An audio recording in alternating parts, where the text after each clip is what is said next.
तो student start करते हैं। क्वांटाइजेशन की बात हो गई थी। सबसे जो स्मॉलेस्ट यूनिट ऑफ चार्ज था वो बताया था कि smallest charge which exist in nature is electronic charge e. ठीक, और इसी के मल्टीपल में किसी भी बॉडी पे चार्जेस। ठीक है, आगे बढ़ेंगे। ठीक, आगे हम लोग चलते हैं नेक्स्ट प्रॉपर्टी। सभी लोग कंफर्टेबल हैं, स्टार्ट किया जाए। हाँ, नेक्स्ट प्रॉपर्टी क्या है? Charge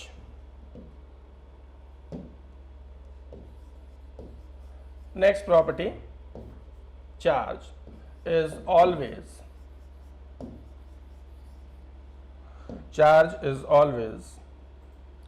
associated with mass.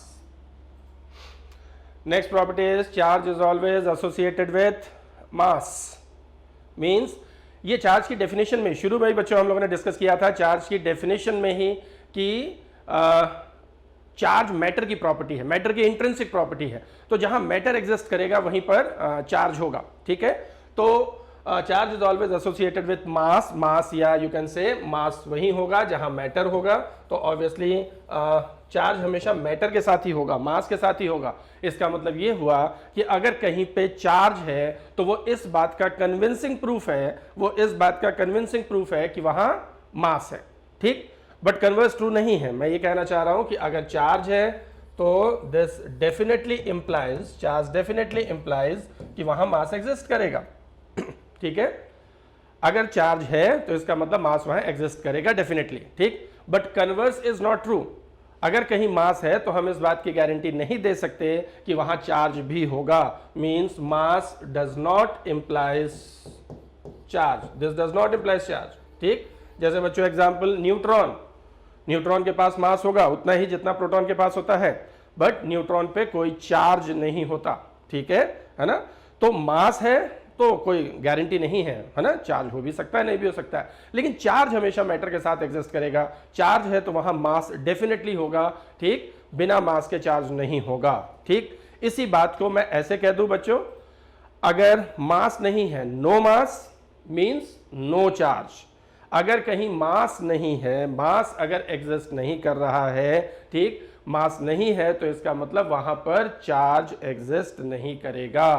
ठीक, फॉर एग्जाम्पल जैसे फोटॉन्स है ना, फोटॉन हम जानते हैं लाइट छोटे छोटे एनर्जी पैकेट्स के फॉर्म में चलता है। ठीक, फोटॉन के पास एनर्जी होती है, आपको पता होगा एनर्जी एच न्यू, केमिस्ट्री वगैरह में भी आपने यूज किया होगा, तो एच न्यू। ठीक है, और मोमेंटम होता है फोटॉन के पास। तो फोटॉन के पास मोमेंटम है, एनर्जी है, लेकिन फोटॉन के पास कोई रेस्ट मास नहीं होता। इसका मतलब फोटॉन को आप चार्ज नहीं कर सकते क्योंकि नो मास नो चार्ज। जहां मास नहीं है वहां चार्ज एग्जिस्ट नहीं करेगा।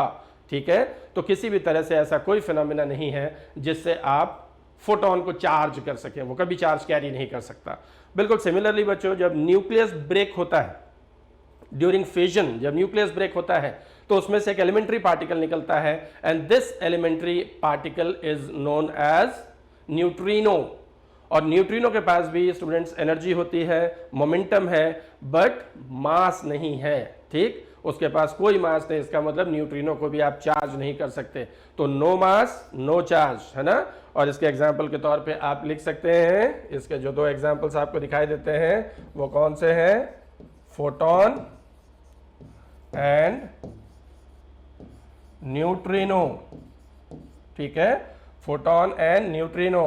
ठीक, they don't have any rest mass, hence they can't possess any charge. ठीक है, तो मेरे ख्याल से इस लाइन का मतलब क्लियर है students, are you getting my point? इस लाइन का मतलब क्लियर है, charge is always associated with mass और मैटर। इतनी बात क्लियर हो गई, हम लोग आगे बढ़ सकते हैं। प्लीज कमेंट बॉक्स में आप मैसेज करके बताइए मुझे।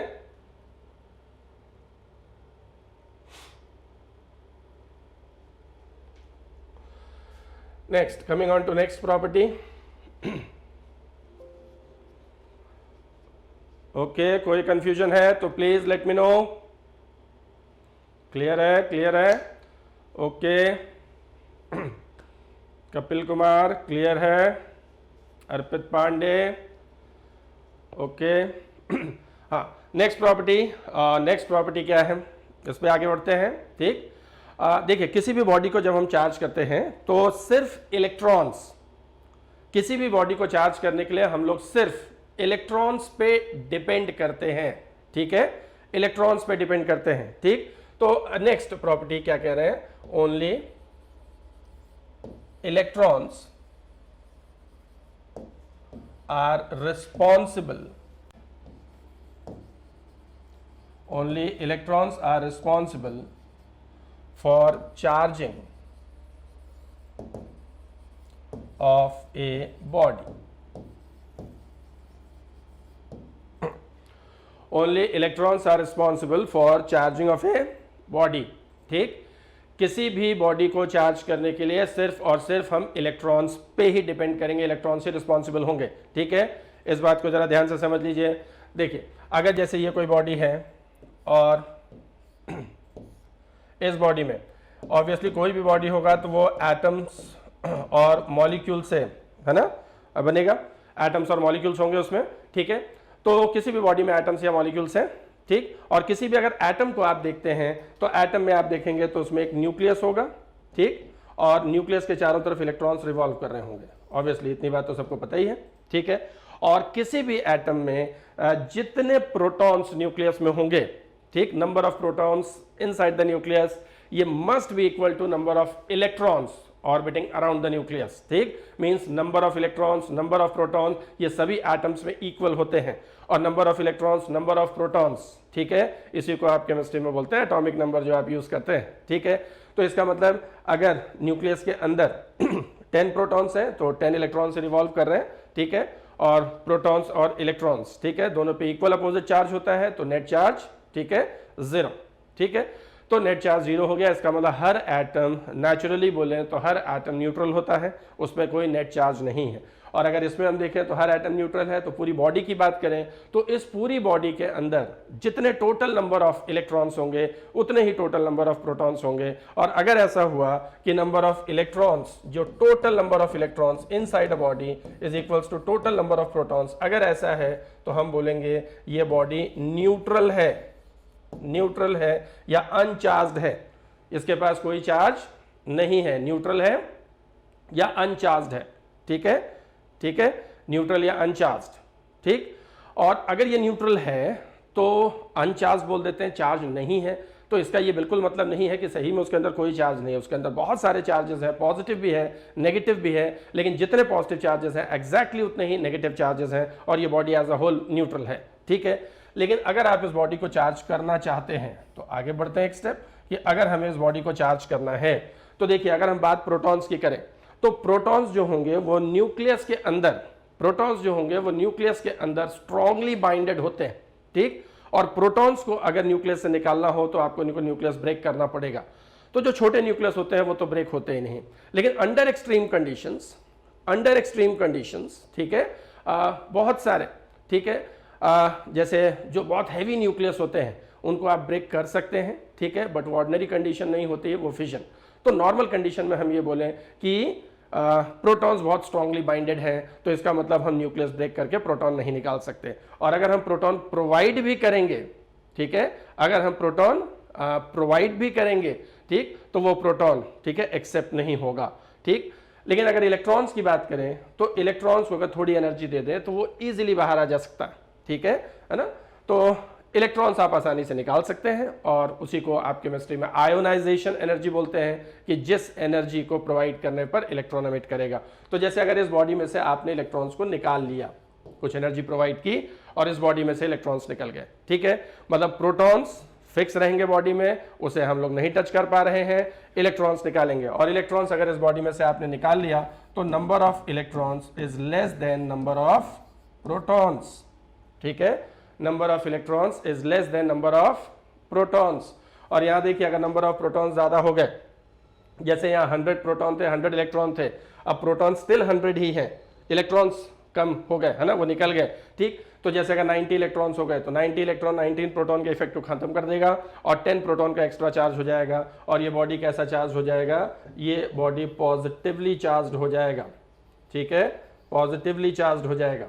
ठीक है ना, पॉजिटिवली चार्ज हो गया, इसका मतलब किसी बॉडी को पॉजिटिव चार्ज करना है तो उसमें से इलेक्ट्रॉन्स को निकाल लेना है। और इन केस अगर आप इलेक्ट्रॉन्स को देते हैं, ठीक, इलेक्ट्रॉन्स को अगर आप देते हैं, ठीक, तो इलेक्ट्रॉन्स अगर आप प्रोवाइड करेंगे तो ऑब्वियसली इलेक्ट्रॉन प्रोवाइड करेंगे तो नंबर ऑफ इलेक्ट्रॉन्स किसी बॉडी में वो ज्यादा हो जाएगा नंबर ऑफ प्रोटॉन से, और ऑब्वियसली नेगेटिव चार्ज ज्यादा है तो ये बॉडी नेगेटिवली चार्ज हो जाएगा। ठीक है ना। यहाँ पे देखिए पॉजिटिव चार्ज करनी है, पॉजिटिवली चार्जिंग करनी है या नेगेटिव चार्जिंग करनी है तो हम पूरी तरह किस पे डिपेंडेंट है, इलेक्ट्रॉन्स पे ही डिपेंडेंट है। ठीक, इलेक्ट्रॉन्स ही निकालेंगे या इलेक्ट्रॉन्स ही देंगे, ठीक है, इलेक्ट्रॉन्स ही प्रोवाइड करेंगे, ठीक, या इलेक्ट्रॉन्स ही उसमें से एमिट कराएंगे। ठीक, और इस यही बात हम लोग बोलते हैं, इसीलिए ये बहुत बोल रहे हैं जो आपने ऊपर लाइन लिखी है, only electrons are responsible for charging of a body. ठीक, किसी बॉडी को चार्ज करने के लिए हम इलेक्ट्रॉन्स पे ही डिपेंड करते हैं, आइदर इलेक्ट्रॉन्स उस बॉडी से निकालेंगे या देंगे। और जब किसी बॉडी से आप इलेक्ट्रॉन्स निकाल लेते हैं तो उसमें इलेक्ट्रॉन्स कम हो गए, डेफिशिएंसी ऑफ इलेक्ट्रॉन्स। ठीक, और डेफिशिएंसी ऑफ इलेक्ट्रॉन्स का कम हो जाना ही पॉजिटिव चार्जिंग है। ठीक, और अगर आपने इलेक्ट्रॉन्स बाहर से दिए तो एक्सेस ऑफ इलेक्ट्रॉन्स एक्स्ट्रा हो गया, एक्सेस हो गया, और एक्सेस ऑफ इलेक्ट्रॉन्स ही नेगेटिव चार्जिंग है। ठीक है, तो इलेक्ट्रॉन्स पे ही हम पूरी तरह से डिपेंडेंट होते हैं चार्जिंग करने के लिए। तो किसी भी बॉडी को आगे जब चार्ज करने की बात हम करेंगे तो इलेक्ट्रॉन्स ही लेंगे और इलेक्ट्रॉन्स ही देंगे। ठीक, ठीक, इतनी बात क्लियर है बच्चों? कोई डाउट हो तो प्लीज लेट मी नो, है ना, कमेंट बॉक्स में प्लीज मैसेज करिए। ये क्लियर है पॉइंट? तो आगे का डिस्कशन हम लोग आगे बढ़ाते हैं।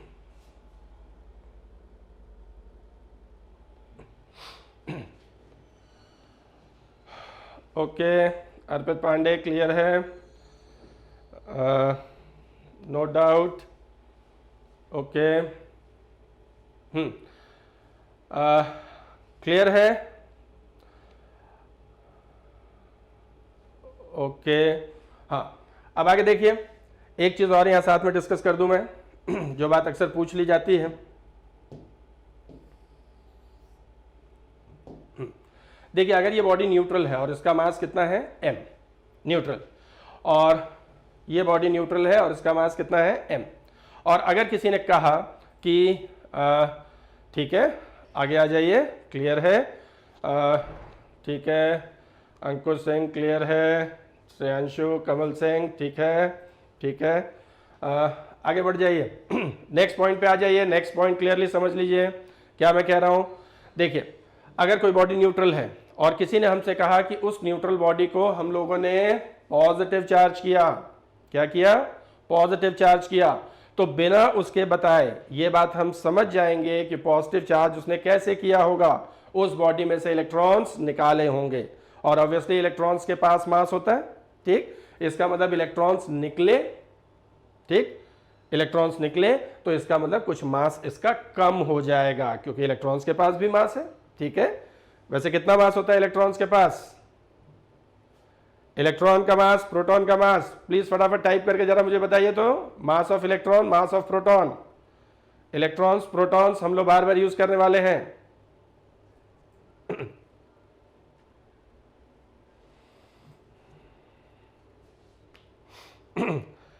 मास of electron, mass of proton,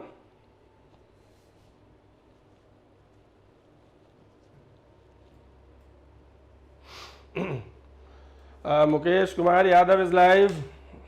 और गुरुजी क्या हाल है? बहुत ठीक है गुरुजी, बढ़िया बेटा, आप कैसे हो? हाँ, देखिए, इलेक्ट्रॉन्स जैसे निकल गया, अब देखिए इलेक्ट्रॉन निकल गया तो क्या हो जाएगा, मास कम हो जाएगा, और मास कम हो जाएगा तो इसका मास m माइनस डेल्टा m कर दो। ठीक, यानी न्यूट्रल बॉडी का जितना मास होगा, न्यूट्रल बॉडी का जितना मास होगा, अब मास उससे कुछ कम हो जाएगा। ठीक है, उससे कुछ कम हो जाएगा, मतलब किसी बॉडी को अगर आपने पॉजिटिवली चार्ज किया, ठीक, पॉजिटिवली चार्ज किया तो मास रिड्यूस हो जाएगा, डिक्रीज हो जाएगा। और अगर किसी ने कहा कि न्यूट्रल बॉडी को हमने नेगेटिवली चार्ज किया है, नेगेटिव चार्जिंग की है, तो नेगेटिव चार्जिंग की है इसका मतलब ये डेफिनेट हो गया, ठीक, कि नेगेटिव चार्ज करने का तरीका ही यही है कि उसने इलेक्ट्रॉन्स सप्लाई किए होंगे, और अगर इलेक्ट्रॉन सप्लाई किए हैं उसने तो इसका मतलब इसका मास जो पहले था न्यूट्रल बॉडी का उससे ज़्यादा हो जाएगा। ठीक, तो ये पॉइंट क्लियर है। कि पॉजिटिव चार्जिंग करने पर बॉडीज का मास, ये पूछ लिया जाता है अक्सर, ठीक, कि while charging of a body mass of the body increases या डिक्रीजेस। तो ध्यान रखिए कि पॉजिटिव चार्जिंग करने पर मास डिक्रीज करता है, ठीक, और नेगेटिव चार्जिंग करने पर बॉडी का मास इंक्रीज करता है, ठीक है, ठीक। तो पॉजिटिव या नेगेटिव, है ना, पॉजिटिव में डिक्रीज करेगा, नेगेटिव में इंक्रीज करेगा, ठीक है। अंकुश ने बताया इलेक्ट्रॉन का मास, बेटा मास पूछा था मैंने। प्रियंका ने बताया 9.1 into 10 raise to power -31, very good, ठीक है, ठीक है, ठीक है। यहां पे देखिए मैं लिख दे रहा हूं मासेस।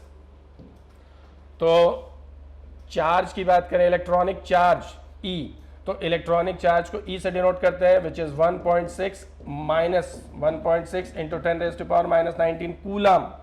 तो अगर कोई चार्ज पूछता है इलेक्ट्रॉनिक चार्ज, ठीक है, चार्ज अगर कोई पूछ रहा है इलेक्ट्रॉनिक चार्ज, ठीक, सिमरन पटेल ने लिखा 1.6 इंटू 10 रेज टू पावर -19, और प्रोटॉन, ठीक है, and 9.1 to the power -31, this is mass of electron, ठीक है। तो इलेक्ट्रॉनिक चार्ज अगर पूछता है बच्चों तो -1.6 into 10 raise to power -19 coulomb, और प्रोटॉन पे चार्ज अगर पूछेंगे तो एग्जैक्टली इतना ही होगा, but positive charge 1.6 into 10 raise to power -19 coulombs, ठीक है। प्रोटॉन पे इतना ही पॉजिटिव चार्ज होगा, ठीक है, पॉजिटिव चार्ज होगा, ठीक, हाँ। और अगर मास की बात की जाए तो mass of electron is 9.1 into 10 raise to power -31 KGs, ठीक है, 10 रेज टू पावर -31 केजीज, मतलब बहुत छोटा मास है, ठीक। तो इसलिए जब किसी बॉडी को चार्ज करते हैं, इलेक्ट्रॉन्स देते या लेते हैं, ठीक, तो मास में बहुत माइल्ड चेंज ही आता है, लेकिन वो आता है, ये जरूर ध्यान रखेंगे, ठीक है, ऐसा नहीं कि मास कांस्टेंट रहेगा, ठीक।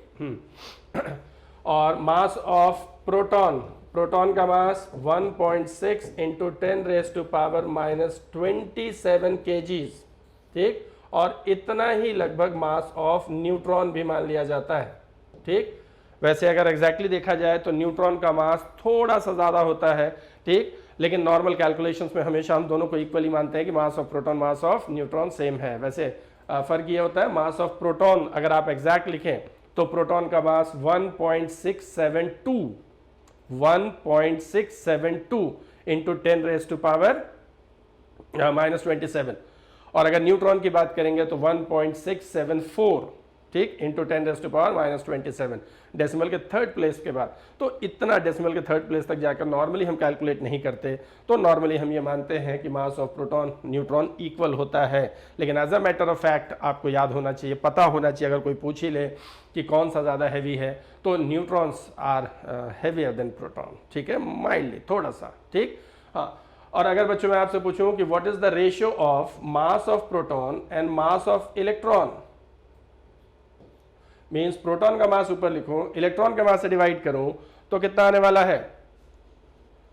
What is the ratio of mass of proton and mass of electron? Electrons protons, ठीक। इलेक्ट्रोस्टैट्स करंट पढ़ते समय, मैग्नेटिज्म पढ़ते समय हम लोग बार बार यूज करेंगे 12th के सिलेबस में, ठीक। तो अक्सर उनके मासेस के रेशियो वगैरह की बात भी आपके सामने बार बार आएगी क्वेश्चंस में, ठीक है। तो कुछ चीज़ें जो बहुत फ्रीक्वेंटली यूज करते हैं वो आपको पता होना चाहिए, ठीक है। तो बताइए मास of proton mass of electron का रेशियो डिवाइड करेंगे तो मास ऑफ प्रोटॉन ऊपर, मास ऑफ इलेक्ट्रॉन नीचे। तो चार्ज मेरे ख्याल से क्लियर ही है, ठीक। तो इलेक्ट्रॉन्स प्रोटॉन्स के चार्ज और मासेस आपको बिल्कुल क्लियरली, है ना, याद होने चाहिए अगर क्वेश्चन में जरूरत पड़ती है, ठीक है। तो आपको पता होना चाहिए। अर्पित पांडे ने बताया 1836, very good. Mass of proton mass of electron का रेशियो दिस इज एग्जैक्टली 1836, या कुछ लोग इसको राउंड ऑफ करके 1840 भी लिख लेते हैं, बट एग्जैक्ट दिस। तो ये नंबर जरूर याद रखिएगा कि अगर कभी न्यूमेरिकल में जरूरत पड़ती है तो ये नहीं लगे बैठ के डिवाइड ही करते जा रहे हैं, है ना। तो याद रखिए ये नंबर कहीं भी दिखता है किसी क्वेश्चन में या किसी चॉइस में, तो आपको ये पता होना चाहिए कि 1836 का मतलब मास of proton mass of electron के रेशियो की बात हुई है, ठीक। ये याद रखेंगे। ठीक है, इसको देख के एक बात समझ में आ रही है, इलेक्ट्रॉन्स प्रोटॉन्स पे चार्ज इक्वल है बट अपोजिट है। और यहां देखिए 1836 इलेक्ट्रॉन्स है ना, मींस 1836 है ना इलेक्ट्रॉन्स। ठीक, अगर एक साथ रखें 1836 इलेक्ट्रॉन्स अगर एक साथ रखें तब वो एक प्रोटॉन के इक्वल है ना, बराबर मास का होगा। ठीक, इसका मतलब एक प्रोटॉन का मास 1836 इलेक्ट्रॉन्स को कंबाइन करने पर आएगा। इसका मतलब protons are much heavier than electrons. ठीक है, इतना जरूर ध्यान रखेंगे। ठीक, तो ये फैक्ट्स हमें आगे जरूरत पड़ती रहेगी, तो हम लोग उसका डिस्कशन आगे करते रहेंगे। ठीक है, चलिए नेक्स्ट प्रॉपर्टी पे आ जाते हैं। यहां तक क्लियर है? यहां तक क्लियर है? Next property is conservation of charge.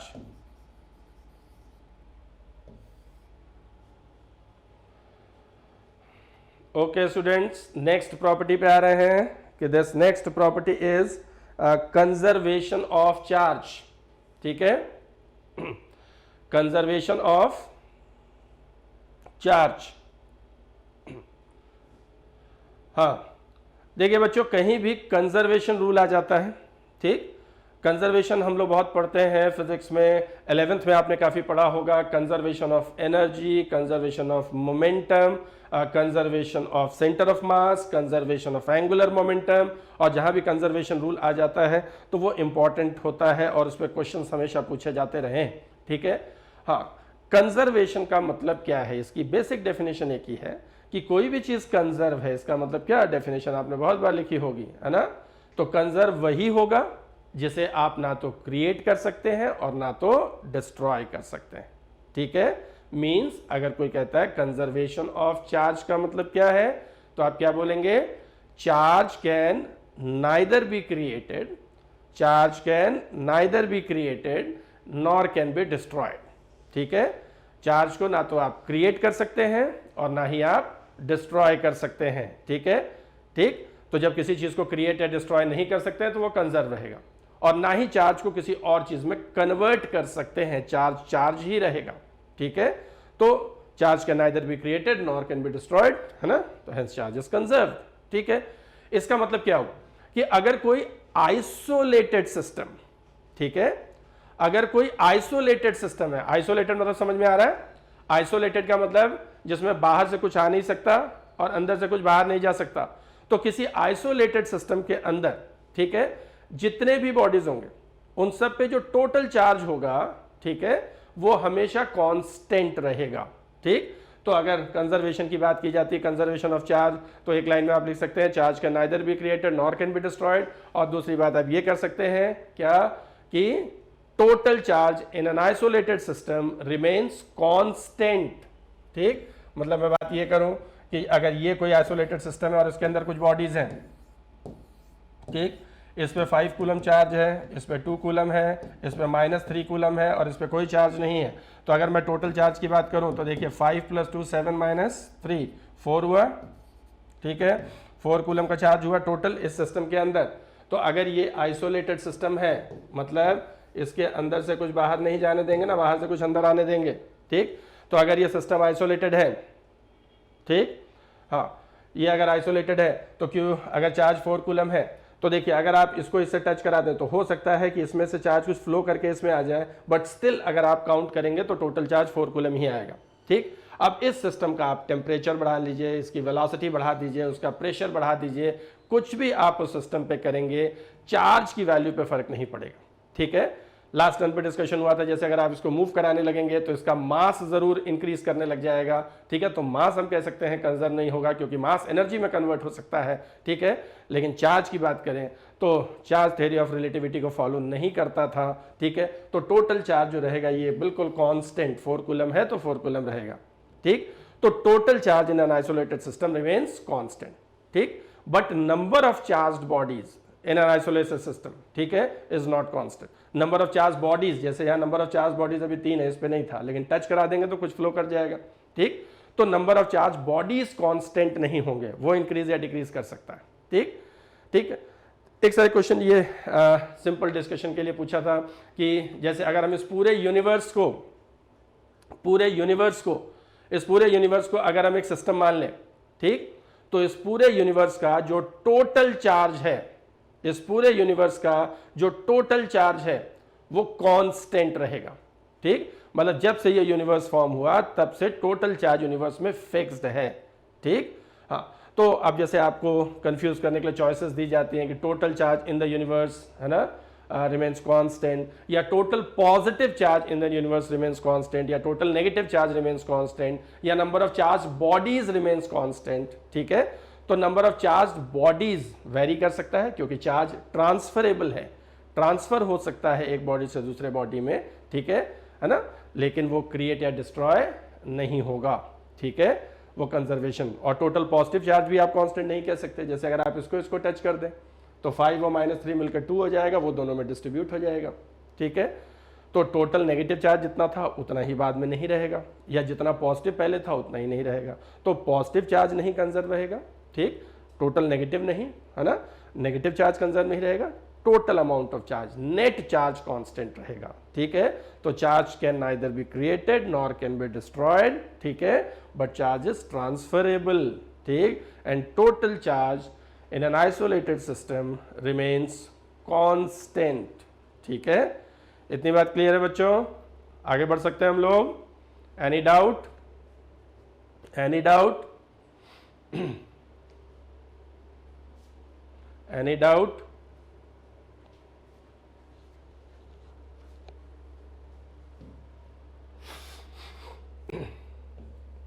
Next, coming on to next property, देखिए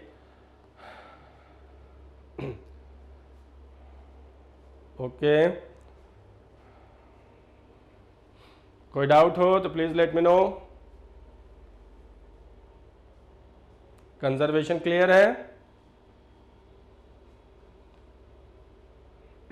ओके ओके स्टूडेंट्स, आगे बढ़ते हैं। नेक्स्ट,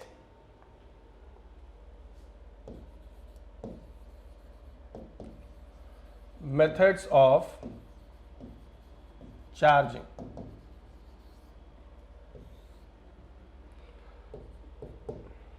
मेथड्स ऑफ चार्जिंग, ठीक है, मेथड्स ऑफ चार्जिंग, ठीक। कौन कौन से मेथड्स हैं जिससे हम किसी बॉडी को चार्ज कर सकते हैं, ठीक है। मेथड्स ऑफ चार्जिंग क्या है, ठीक। तो मेथड्स ऑफ चार्जिंग मतलब अगर आप किसी बॉडी को चार्ज करना चाहते हैं, ठीक, तो यहां पर मेनली 3 ही मेथड्स हैं, ठीक, 3 ही मेथड्स हैं, ठीक है। पहला है charging by friction, charging by friction. अब ये नाम तो हिस्टोरिकली पड़ गया, ठीक, हिस्टोरिकली पड़ गया मतलब कि सबसे पहले जो चार्जिंग है वो फ्रिक्शन की वजह से ही देखी गई, ठीक। दूसरा चार्जिंग बाय कंडक्शन,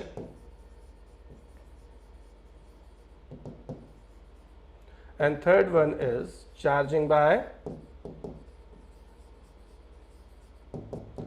इंडक्शन, ठीक।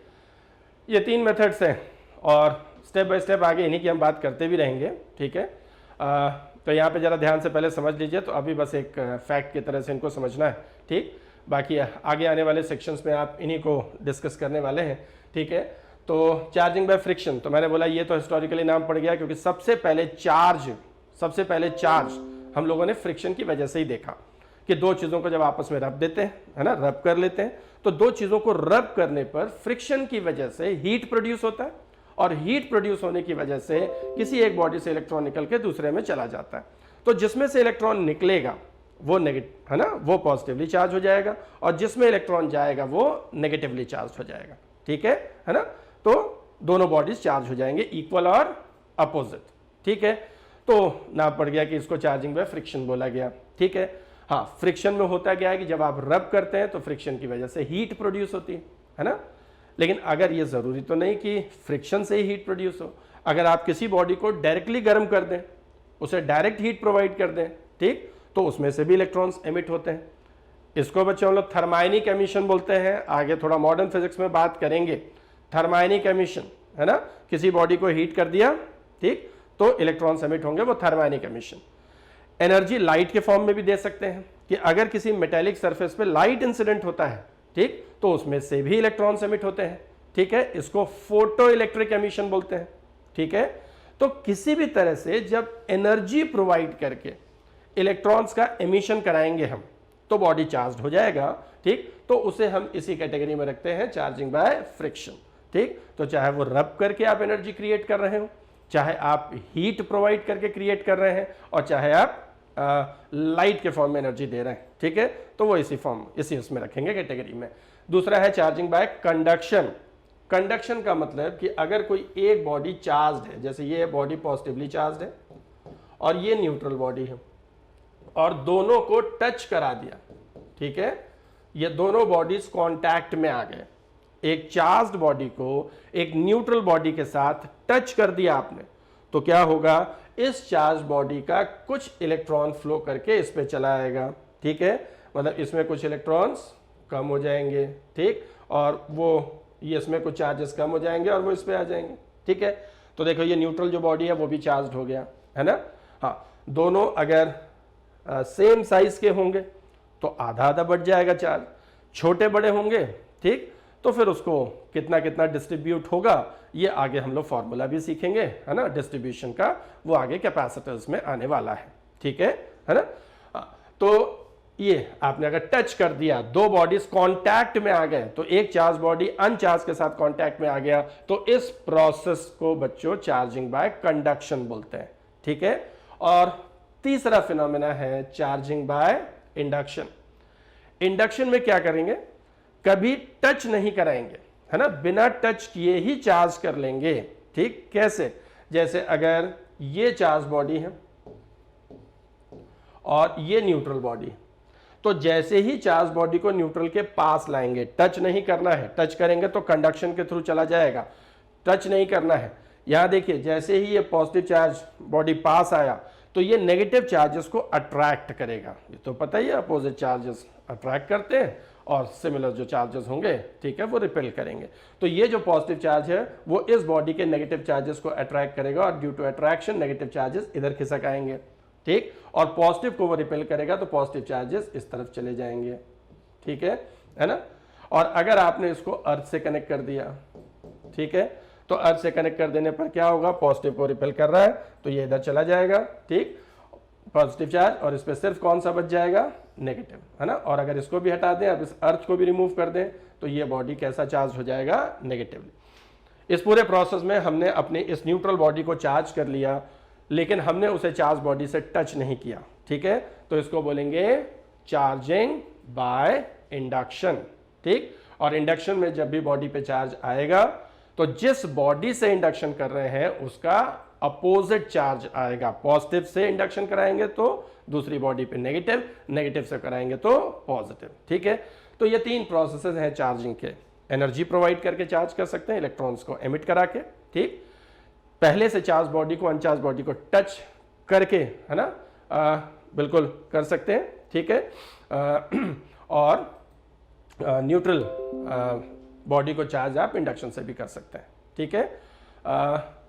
एक क्वेश्चन, एक मैसेज क्वेश्चन पूछा है, sir earth has which charge. बेटा अभी आगे हम लोग बढ़ेंगे और ये बात करेंगे कि अर्थ एक बहुत ह्यूज, है ना, अर्थ को एक बहुत ह्यूज स्फेरिकल बॉडी की तरह हम ट्रीट करते हैं, ठीक। तो अर्थ पे अगर हम बात करें ऐसे, ठीक है, तो उस पर नेगेटिव चार्ज होता है, लेकिन वो बहुत स्लाइट नेगेटिव होता है। तो नॉर्मली हमें जो भी स्टडी आगे हम करेंगे तो ये मान के पढ़ेंगे, ठीक है, कि अर्थ का पोटेंशियल जीरो है, ठीक, या उस पे चार्ज जीरो है, और किसी भी बॉडी को जब आप अर्थ से कनेक्ट कर देते हैं तो उस बॉडी का पोटेंशियल जीरो हो जाता है, ठीक है। लेकिन ऐसे अगर आप फैक्ट की तरह से बात करें तो हम लोग आगे तो यही यूज करेंगे, अभी अर्थ कैपेसिटर्स पढ़ेंगे वहां आएगा, सर्किट्स पढ़ेंगे वहां आएगा, ठीक है, सर्किट्स में आप देखेंगे अर्थ करेंगे तो भी, तो हर जगह यही बात ध्यान रखेंगे कि अर्थ किया है तो अर्थ को एक न्यूट्रल बॉडी की तरह जीरो पोटेंशियल मान के, ठीक।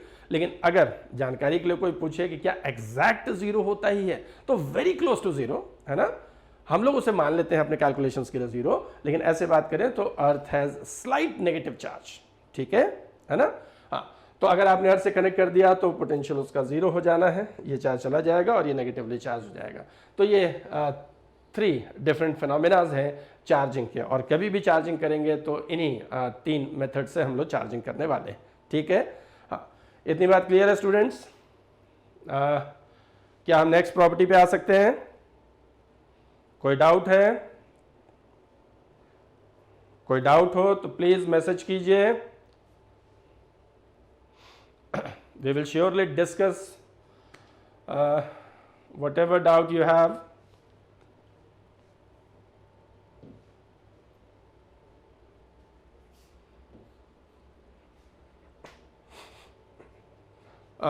नेक्स्ट पॉइंट पे आ जाए। नेक्स्ट पॉइंट पे आ जाते हैं, चलिए।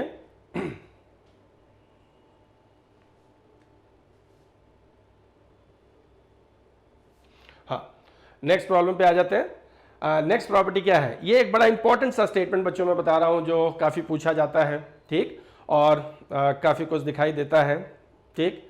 तो हाँ, तो ये स्टेटमेंट पर जरा ध्यान दीजिए। तो नेक्स्ट स्टेटमेंट ये है, repulsion is the sure test of electrification.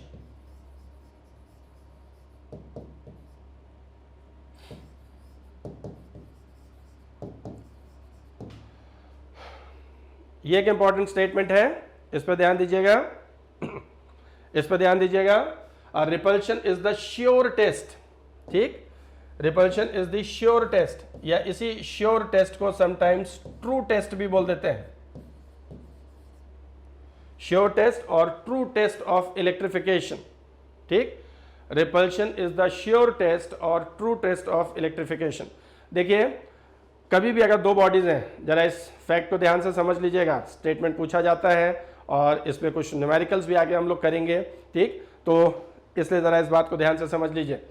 देखिए, अगर कोई भी दो बॉडीज हैं तो उनमें या तो अट्रैक्शन होगा या तो रिपल्शन होगा, दो ही बातें हो सकती हैं। दो बॉडीज आपने आपने सामने रखी तो दे विल अट्रैक्ट और दे विल रिपेल। तो अट्रैक्शन को श्योर टेस्ट नहीं बोला गया, अट्रैक्शन को श्योर टेस्ट नहीं बोला गया इलेक्ट्रिफिकेशन का, ठीक है। किसको बोला गया? रिपल्शन को, ठीक। और श्योर टेस्ट ऑफ इलेक्ट्रिफिकेशन का मतलब क्या हो गया? मींस ये कि अगर दो बॉडीज में आप रिपल्शन देखते हैं कि अगर दोनों बॉडीज एक दूसरे को रिपेल कर रहे हैं, तो हम डेफिनेटली ये कह सकते हैं कि दोनों बॉडीज इलेक्ट्रिफाइड हैं या दोनों बॉडीज चार्ज्ड हैं, ठीक। तो इलेक्ट्रिफिकेशन, चार्जिंग देखने का, ठीक, जो श्योर तरीका है, जो ट्रू मेथड है, वो है रिपल्शन, ठीक। लेकिन अगर दो बॉडीज में अट्रैक्शन हो रहा है तो हम गारंटी के साथ ये नहीं कह पाएंगे कि दोनों बॉडीज चार्ज्ड हैं। इसीलिए हम अट्रैक्शन को श्योर टेस्ट, है ना, या ट्रू टेस्ट ऑफ इलेक्ट्रिफिकेशन नहीं बोलते। क्यों? देखिए, अगर किसी ने कहा कि दो बॉडीज में अट्रैक्शन हो रहा है, इन दोनों में, तो इन दोनों में अगर अट्रैक्शन हो रहा है, ये दोनों बॉडीज एक दूसरे को अट्रैक्ट कर रहे हैं, तो डेफिनेटली एक चॉइस ये है कि भाई दो बॉडीज अट्रैक्ट कर रहे हैं तो दोनों पर अपोजिट चार्जेस हो जाए, ठीक है, अनलाइक चार्जेस, ठीक है, अट्रैक्ट ईच अदर। तो जैसे ये प्लस है और ये माइनस, बिल्कुल ये चॉइस है हमारे पास। लेकिन इसके साथ एक बात और ध्यान रखिए कि कोई भी चार्ज्ड बॉडी किसी न्यूट्रल बॉडी को भी वो अट्रैक्ट कर लेता है, ठीक, ड्यू टू इंडक्शन, जो अभी हम लोगों ने डिस्कस किया था। जैसे अगर मैं आपसे कहूं कि ये बॉडी पॉजिटिवली चार्ज्ड है, ठीक, और यहां पर एक न्यूट्रल बॉडी, तो चार्ज पे ही फोर्स लगाता है। ये चार्ज है, ये न्यूट्रल है, तो कायदे से तो नहीं लगाना चाहिए फोर्स, लेकिन इंडक्शन हो जाता है और चार्ज्ड बॉडी न्यूट्रल बॉडी को भी अट्रैक्ट कर लेता है। कैसे? जैसे यहां देखिए, ये पॉजिटिवली चार्ज है तो ये क्या करेगा? नेगेटिव चार्जेस को अट्रैक्ट करेगा, और नेगेटिव चार्जेस को अट्रैक्ट करेगा तो negative charges due to attraction इधर आ जाएंगे, जैसा इंडक्शन में मैंने बताया, ठीक। और पॉजिटिव को रिपेल करेगा तो पॉजिटिव चार्जेस इधर चले जाएंगे इस सरफेस पे, ठीक है ना। अब यहां देखिए क्या हो गया, नेगेटिव चार्जेस पास आ गए, तो ऑब्वियसली ये पॉजिटिव नेगेटिव पे जो अट्रैक्टिव फोर्स लगाएगा वो स्ट्रांग हो जाएगा, ये तो सबको पता है, चार्जेस पास होंगे तो फोर्स स्ट्रांग लगेगा, दूर होंगे तो वीक हो जाएगा। तो ये पॉजिटिव पॉजिटिव दूर है तो इनमें रिपल्शन कम हो जाएगा, ठीक, अट्रैक्शन डोमिनेट कर जाएगा और ये दोनों बॉडीज भी अट्रैक्ट करने लगेंगे, ठीक है। इसका मतलब एक चार्ज बॉडी ने एक न्यूट्रल बॉडी को भी अट्रैक्ट कर लिया, ठीक। ये फिनोमेना हम लोगों ने बचपन में भी देखा होगा, जैसे अगर आप कोई स्केल लेते हैं और उसे बाल में रगड़ते हैं तो रब करने से या तो आपका बाल या स्केल चार्ज हुआ, और कागज के छोटे छोटे टुकड़े हम लोग फाड़ लेते थे और जैसे ही स्केल को पास लाते थे तो वह अट्रैक्ट करता था। तो कागज को हम लोग चार्ज नहीं करते थे, उसे कहीं रब नहीं करते थे, इसका मतलब कागज के वो जो पेपर के पीसेस हैं वो न्यूट्रल थे और हमारा स्केल कैसा था, चार्ज, और हर चार्ज बॉडी न्यूट्रल बॉडी को अट्रैक्ट कर लेता है, ठीक है ना। तो अगर मैं आपसे कहूं कि दो बॉडीज मेरे पास हैं और दोनों अट्रैक्शन शो कर रहे हैं, ठीक, तो दोनों अगर अट्रैक्शन शो कर रहे हैं तो क्या आप ये दावे के साथ कह सकते हैं, क्या आप श्योरली ये कह सकते हैं कि दोनों पे चार्ज है, ठीक। आप डाउट में होंगे कि अगर अट्रैक्शन हो रहा है तो हो सकता है दोनों पर अपोजिट चार्ज हो, या ये भी हो सकता है कि एक चार्ज हो और एक न्यूट्रल, ठीक है, ठीक है। लेकिन अगर दो बॉडीज में रिपल्शन हो रहा है तब आप ये डेफिनेटली कह सकते हैं कि दो बॉडीज में रिपल्शन हो रहा है, इसका मतलब दोनों चार्ज्ड हैं, ठीक है, दोनों ही चार्ज्ड हैं, ठीक। इसीलिए रिपल्शन को श्योर टेस्ट बोलते हैं इलेक्ट्रिफिकेशन का, अट्रैक्शन को श्योर टेस्ट नहीं बोलते। मींस दो बॉडीज में रिपल्शन हुआ तो वो डेफिनेटली चार्ज्ड है, ठीक है। तो अगर कभी आगे ऐसा कहता है कि दो बॉडीज में रिपल्शन है तो दोनों पे चार्ज्ड है, ठीक, और दो बॉडीज में अट्रैक्शन हो रहा है तो हम चॉइस खुला रखेंगे, ठीक, या तो हो सकता है, ठीक है, दोनों पे अपोजिट हो, या एक पे पॉजिटिव और एक पे नेगेटिव, ठीक है। तो इस स्टेटमेंट का मतलब समझ में आ गया बच्चों, ये क्लियर हो गया, ये फैक्ट याद रहेगा आगे के केसेस के लिए। यहां तक क्लियर है? प्लीज मैसेज करिए और बताइए क्लियर है। तो नेक्स्ट एक डिस्कशन और करें और फिर हम लोग आगे बढ़ेंगे। जो पहला सेक्शन था जहां से हम लोग के न्यूमेरिकल्स स्टार्ट होते हैं कूलम्ब्स लॉ पर, तो यहां तक देख लीजिए, एक डिस्कशन और करेंगे, ठीक। Okay, Shivam Singh, Priyanka, Kapil Kumar, yes sir, okay, फटाफट बच्चों मैसेज कर दो, ओके। यहां तक कोई डाउट हो तो प्लीज बताइए। ये स्टेटमेंट एकदम क्लियर हो गया? Repulsion is the sure test of electrification and why attraction is not the sure test? Sure word इसीलिए लगा रहे हैं, श्योर, ठीक।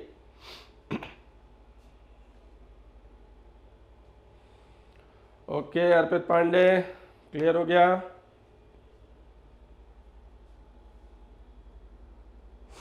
That's it.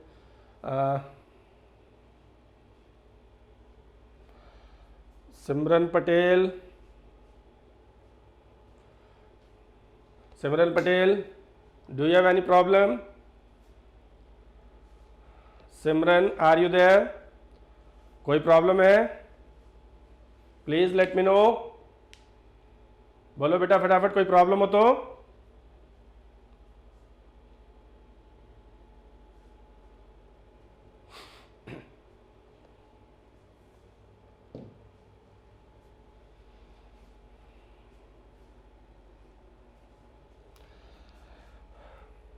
नेक्स्ट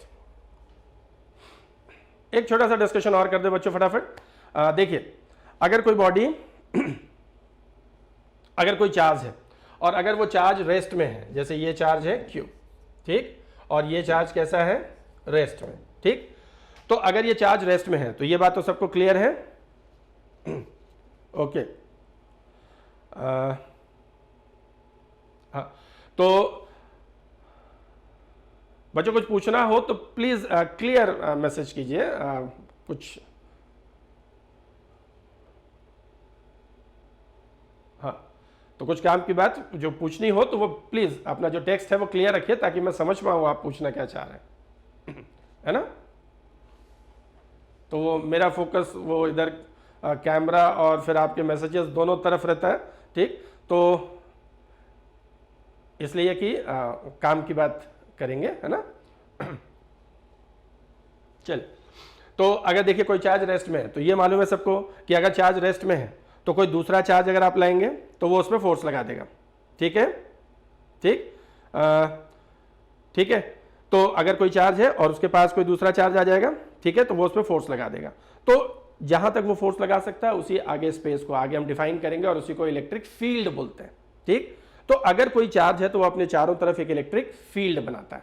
ठीक है, कैसे फील्ड डिफाइन करेंगे, कैसे कैलकुलेट करेंगे, ये आगे हम लोग डिस्कस करने वाले हैं। ठीक है, अभी मैं सिर्फ आपको फैक्ट बता रहा हूं और वो फैक्ट याद रखिएगा, क्योंकि अभी प्रॉपर्टीज डिस्कस करते हैं उसमें ये फैक्ट ही पूछा जाता है। ठीक, तो अभी चार्ज क्यों है रेस्ट में, तो देखिए ये अपने चारों तरफ एक नॉन जीरो इलेक्ट्रिक फील्ड बना लेगा। नॉन जीरो बोल रहा हूं, मतलब फील्ड कुछ ना कुछ वो डेवलप करेगा, नॉन जीरो इलेक्ट्रिक फील्ड। ठीक, लेकिन चार्ज रेस्ट में है तो ये मैग्नेटिक फील्ड प्रोड्यूस नहीं कर सकता। ठीक, यानी इसके चारों तरफ कोई किसी तरह का मैग्नेटिक फील्ड नहीं डेवलप होगा। ठीक, लेकिन अगर यही चार्ज मोशन में आ गया और ये किसी वेलोसिटी से चलने लगा, ठीक है, तो चार्ज मोशन में आ गया तो भी वो इलेक्ट्रिक फील्ड तो फॉर्म करेगा ही करेगा, एक नॉन जीरो इलेक्ट्रिक फील्ड। मतलब चार्ज अगर मोशन में भी आएगा तो भी वो दूसरे चार्ज पे फोर्स लगाने की पोजीशन में रहेगा। ठीक, और चार्ज का मोशन में आना ही करंट हो जाता है। ठीक, चार्ज का मोशन में आना ही करंट हो जाएगा। ठीक है, और करंट की वजह से मैग्नेटिक फील्ड प्रोड्यूस होता है। तो आगे हमारा पूरा चैप्टर ही है magnetic effects of current. Current से मैग्नेटिक फील्ड का कैलकुलेशन करते रहेंगे by using Biot Savart law and Ampere circuit law. ठीक है, वहां जो भी है, तो इसका मतलब ये नॉन जीरो इलेक्ट्रिक फील्ड भी बनाएगा और नॉन जीरो मैग्नेटिक फील्ड भी बनाएगा। यहां मैग्नेटिक फील्ड जीरो है, ये नॉन जीरो। ठीक है, तो एक मूविंग चार्ज अपने चारों तरफ इलेक्ट्रिक फील्ड और मैग्नेटिक फील्ड दोनों क्रिएट करता हुआ चलता है। ठीक, और तीसरी चीज कि अगर कोई चार्ज मूव कर रहा है और इसकी वेलोसिटी कांस्टेंट नहीं है, ठीक है, इसका मतलब ये एक्सेलरेटेड मोशन कर रहा है। ठीक, चार्ज कैसा मोशन कर रहा है, एक्सेलरेटेड, चार्ज एक्सेलरेट कर रहा है। ठीक है, तो अगर चार्ज एक्सेलरेटेड मोशन कर रहा है, एक्सेलरेट कर रहा है, तो भी ये इलेक्ट्रिक फील्ड तो फॉर्म करेगा ही, मैग्नेटिक फील्ड भी फॉर्म करेगा। और हर एक्सेलरेटेड चार्ज, ठीक है, इसमें खास बात होती है कि वो एनर्जी रेडिएट करता हुआ चलता है in the form of electromagnetic waves. ठीक, सिर्फ एक्सेलरेटेड चार्ज जब एक्सेलरेट करेगा चार्ज तो वो एनर्जी इलेक्ट्रोमैग्नेटिक फॉर्म्स के, है ना, इलेक्ट्रोमैग्नेटिक वेव्स के फॉर्म में वो रेडिएट करता हुआ चलेगा। ठीक है, ठीक है, हाँ। कांस्टेंट वेलोसिटी से चलता हुआ चार्ज, कांस्टेंट अगर वेलोसिटी है तो कांस्टेंट वेलोसिटी से चलता हुआ चार्ज इलेक्ट्रिक मैग्नेटिक फील्ड तो बनाएगा लेकिन वो एनर्जी रेडिएट नहीं करेगा। तो इसका एक्सप्लेनेशन हम लोग को आगे मिलेगा कि सिर्फ एक्सेलरेटेड चार्ज ही एनर्जी क्यों रेडिएट करता है। ठीक है ना, बाकी इलेक्ट्रिक मैग्नेटिक फील्ड का कैलकुलेशन वो तो पढ़ना ही है, वो तो पूरा सिलेबस ही है, इलेक्ट्रोमैग्नेटिज्म ही पूरा पढ़ना है साल भर। ठीक है, तो ये क्या करेगा, ये एनर्जी रेडिएट करेगा, ऐसे एनर्जी रेडिएट करेगा in the form of electromagnetic waves. Her accelerated charge energy radiate करता है, तो इसकी खास बात यह है कि दिस विल रेडिएट एनर्जी। ठीक, एक्सेलरेटेड चार्ज ही एनर्जी रेडिएट करेगा। ठीक है, और बच्चों यही बात जब रदरफोर्ड ने बताया कि इलेक्ट्रॉन्स रिवॉल्व कर रहे हैं अराउंड द न्यूक्लियस, ठीक है, तो यही बात है ना, उनसे पूछी गई कि सर्कुलर मोशन कर रहा है तो सेंट्रीपिटल एक्सेलरेशन होगा, और सेंट्रीपिटल एक्सेलरेशन है, ठीक, तो एक्सेलरेटेड चार्ज को एनर्जी रेडिएट करना चाहिए, है ना। और इसी बात का एक्सप्लेनेशन रदरफोर्ड नहीं दे पाए, जो बाद में बोर ने एक्सप्लेन किया कि वो किस खास तरह के ऑर्बिट्स में घूमता है और एनर्जी रेडिएट क्यों नहीं करता। तो नॉर्मली हर एक्सेलरेटेड चार्ज एनर्जी रेडिएट करता है। ठीक है, तो ये फैक्ट ध्यान रखेंगे। तो बच्चों अभी तक का जो डिस्कशन था उसमें हम लोगों ने चार्जेस की प्रॉपर्टीज को डिस्कस किया कि बेसिक टर्मिनोलॉजी इलेक्ट्रोस्टैटिक्स की हम लोगों ने तैयार की कि ये वर्ड्स, ये टर्म्स हम लोग बार बार यूज करते हैं। ठीक है, तो यहां तक क्लियर हो गया बच्चों, प्रॉपर्टीज की बात खत्म हो गई।